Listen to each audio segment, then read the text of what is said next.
साथियों नमस्कार। आप देख रहे हैं चैनल बोधि से विचार। दोस्तों आज हम जो भगवान श्री कृष्ण हैं उनके चर्चा करेंगे और ऐतिहासिक दृष्टि से जो उनकी सच्चाई है वो हम आपको बताने का प्रयास करेंगे। ये कहानी ऐसी है जो बहुत कम ही लोगों ने बताई होगी, क्योंकि ज़्यादातर जो कहानियाँ हैं वो महाभारत से ही ली जाती हैं। हमने सबसे पहले जो है गूगल में से सर्च किया और देखना चाहा कि गूगल इसकी सच्चाई क्या बताता है। दोस्तों गूगल वही चीज़ों को बता रहा है जो महाभारत में लिखा हुआ है, और जो कहानी सभी लोग जानते हैं कि कंस और उसकी बहन देवकी थी, और देवकी से जो 8वां संतान उत्पन्न होगी वो कंस का वध करेगी। तो ये कहानी जो है सभी लोगों को पता है, और ये भी उसने बताया कि जब देवकी के 8वां पुत्र पैदा होता है, संतान पैदा होती है, तो उसको कंस को जब आभास हो जाता है तो उसकी हत्या करने की कोशिश करता है, लेकिन चूंकि इस पुत्र को छिपा दिया गया था, उसके बदले में एक कन्या दे दी गई थी। ये सब कहानियां जो है महाभारत की हैं, और ये कहानियां जो है एक मैथोलॉजी है। गूगल ये भी बताता है कि ये कहानी 3500 वर्ष पहले की है,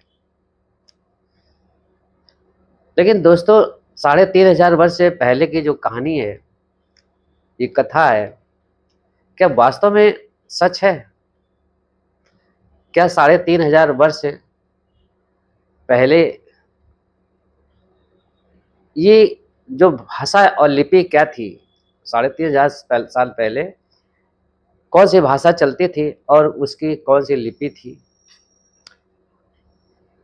तो जब हम इस पे जानकारी करते हैं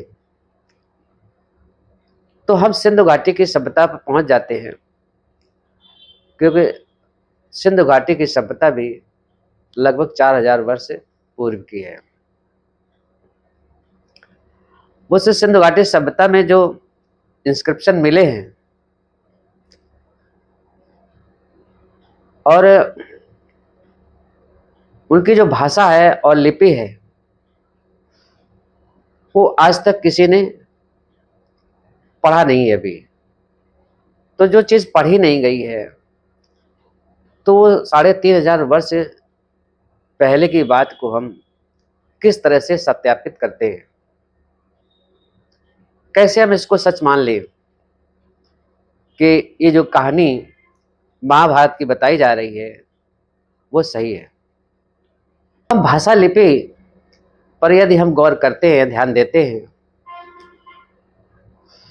तो जो महाभारत की भाषा है वो संस्कृत भाषा है, और उसकी लिपि जो है वो देवनागरी है।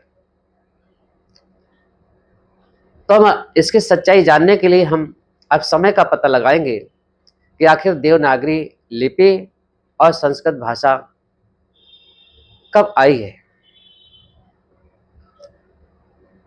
तो दोस्तों इसको जब हम रिसर्च करते हैं तो ये देखते हैं कि जो देवनागरी भाषा, देवनागरी जो लिपि है उसका विकास 7वीं शताब्दी से प्रारंभ हो रहा है, और संस्कृत भाषा जो पाली प्राकृत है उसी को संस्कारित की जा रही है। और ये बौद्धिस्ट लोग ही इस भाषा को संस्कारित कर रहे हैं। इस भाषा को संस्कारित करने में जो विद्वान लोग हैं, जो बौद्धिस्ट हैं, वो पाणिनि हैं, और पाणिनि के बाद जयतीर्थ हैं। तो ये लोग, विद्वान लोग, उस भाषा को संस्कारित करने में लगे हुए हैं। तो जो चीज 7वीं शताब्दी से डेवलप होना शुरू हुई है, तो किसी भी भाषा और लिपि को पूर्णतः डेवलप होने में, विकसित होने में समय कम से कम 300 वर्ष या 400 वर्ष लग जाता है।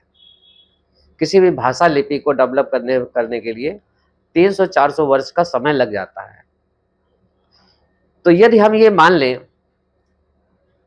कि 11वीं शताब्दी में ये भाषा और लिपि डेवलप हुई है, तो इसका मतलब है कि ये जो महाभारत और गीता लिखे गए हैं, वो 11वीं शताब्दी के बाद ही लिखे गए हैं। क्योंकि हम दूसरा एक प्रमाण ये है कि भारत में बहुत सारे यात्री आए, और भारत के का जो कल्चर रहा है, उस कल्चर के विषय में बहुत कुछ लिखा है। जो जो यहाँ हो रहा था, जो सभ्यता थी, वो सभ्यता को उन सब लोगों ने अपनी अपनी किताबों में लिखा है, अपनी अपनी डायरियों में, नोट्स में लिखा है। आज उन्हीं के माध्यम से हमें पता चलता है, क्योंकि बहुत सारे विश्वविद्यालय जो बौद्धों के थे, वो नष्ट किए जा रहे थे, और 13वीं शताब्दी में के बाद जो है नालंदा विश्वविद्यालय भी जलाया गया। आप लोग काफी इसके विषय में जानते भी हैं। तो उसी समय 11वीं शताब्दी में एक हमारे यहाँ अरब देश से एक बड़ा विद्वान आया था यहाँ पढ़ने, और यहाँ 15-16 साल तक रहा, और यहाँ के रीति रिवाज जो है वो सब अपनी डायरी में लिखा है। उस विद्वान का नाम था अल-बिरूनी। ये संस्कृत भाषा का विद्वान भी था। तो उसने ये लिखा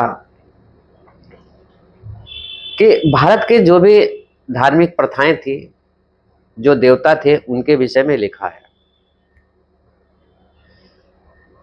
और इसी क्रम में उसने एक कहानी लिखी है कि हिंदुओं के विश्वास अनुसार एक दूत वासुदेव है, यानी जो ब्राह्मणों ने उसको बताया, और उसने जो देखा कि किस तरह से जो है लोग मानते हैं, किसकी पूजा करते हैं, और इनका वास्तव में वो कौन सा दूत है या वासुदेव है।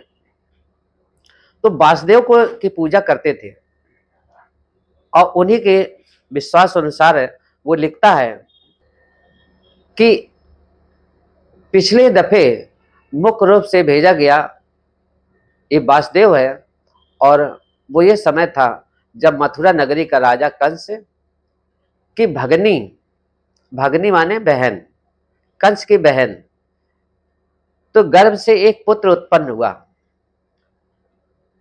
वह पशुपालन, जो पशु पालते हैं, तो उन्हीं के यहाँ ये जो कंस है की बात हो रही है, और उसकी भगनी जो देवकी है, उसकी जो बात हो रही है, तो वो पशु पालने वाले लोग थे, और ये नीच, शूद्र और जाट थे।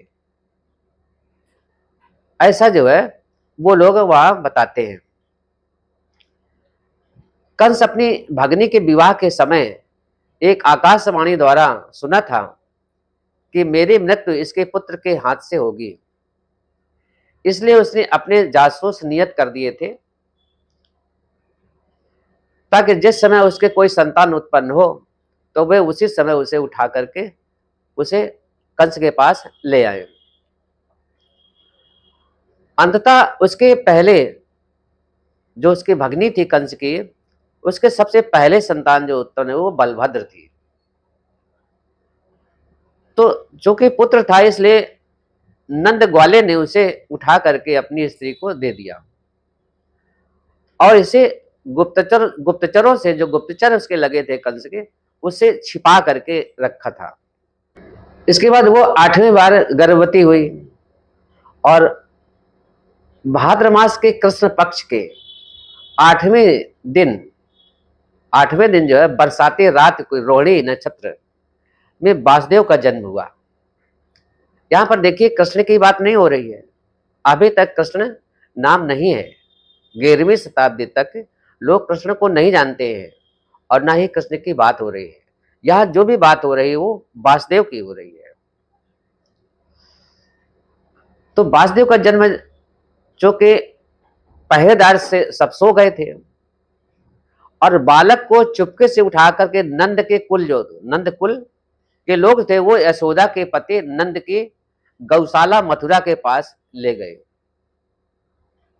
और पुत्र के स्थान पर एक लड़की को ले जाकर के वहां पर दे दिया। कंस लड़के को मारना ही चाहा था कि वह उड़ करके गायब हो गई।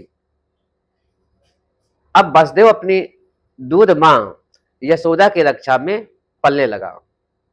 यानी यशोदा के पास अब वासुदेव है, कृष्ण नाम नहीं है अभी भी।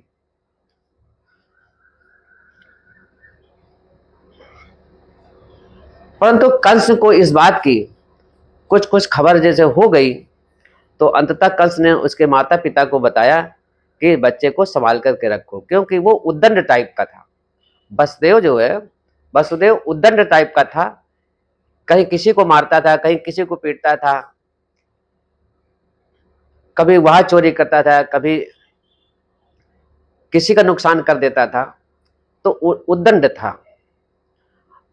अब वासुदेव जो है सबके साथ अन्यायपूर्ण व्यवहार करने लगा था। वह उस मस्त हाथी को मार चुका था जो कंस के द्वारा उसे मारने के लिए खड़ा किया गया था। जिस हाथी के द्वारा कंस चाहता था कि ये उस बालक को मार देगा, तो उस हाथी को ही उसने मार दिया था पहले ही। ये जानकर के कंस को अधिक क्रोध आया, जिससे उसका पित्त फट गया और कंस वहीं पर मर गया। तब कंस के स्थान पर कंस की बहन का पुत्र जो वसुदेव है, वो राज्य करने लगा मथुरा में। अब कंस के साले को क्रोध आया, उसने शीघ्र ही मथुरा अपनी सेना के साथ आया मथुरा, और वसुदेव को मथुरा से सागर की ओर खदेड़ दिया। तब सागर के तट पर उसके निकट जो है बड़ौदा नामक सोने का एक दुर्ग प्रकट हुआ और वसुदेव उसमें रहने लगा। तो दोस्तों, आज कहानी जो है, ये जो कथा है वसुदेव की, इसे लोग कृष्ण मानते हैं, लेकिन एक्चुअल 11वीं शताब्दी तक कोई कृष्ण को नहीं जानता था, वो वसुदेव के नाम से ही प्रसिद्ध थे। तो कहानी चूंकि बड़ी लंबी है ये कथा, तो अगली कहानी जो है, जो आगे की कहानी है, वो हम आपको अगले वीडियो में बताएंगे। और दोस्तों, आज का वीडियो यहीं तक है, और अगर ये वीडियो पसंद आए तो लाइक करें, सब्सक्राइब करें। नमस्कार।